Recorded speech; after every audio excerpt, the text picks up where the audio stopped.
موعد مباراة الأهلي القادمة بعد الهزيمة أمام البنك الأهلي في الدوري المصري. يلتقي فريق الكرة الأول بنادي الأهلي في مباراته القادمة مع سيمبا التنزاني في إطار مواجهات منافسات بطولة دوري أبطال إفريقيا للنسخة الحالية لموسم 2023 إلى 2024.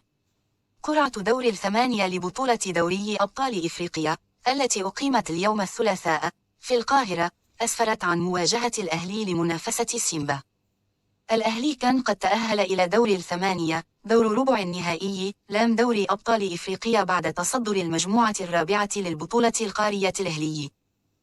يلتقي فريق الكرة الأول بنادي الأهلي في مباراته القادمة مع سيمبا التنزاني في إطار مواجهات منافسات بطولة دوري أبطال إفريقيا للنسخة الحالية لموسم 2023 إلى 2024.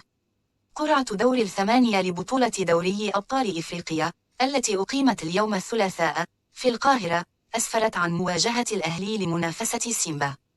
الأهلي كان قد تأهل إلى دور الثمانية، دور ربع النهائي لام دوري أبطال إفريقيا بعد تصدر المجموعة الرابعة للبطولة القارية.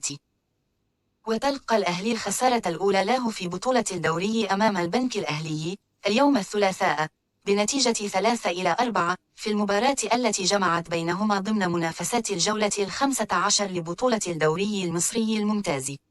طالع فيديو. الأهلي يتلقى الهزيمة الأولى في الدوري أمام البنك الأهلي برباعية مثيرة. وبعد الخسارة يظل النادي الأهلي في المركز العاشر بجدول ترتيب الدوري المصري الممتاز برصيد 17 نقطة من 8 مباريات، حيث يتبقى له 8 مواجهات مؤجلة.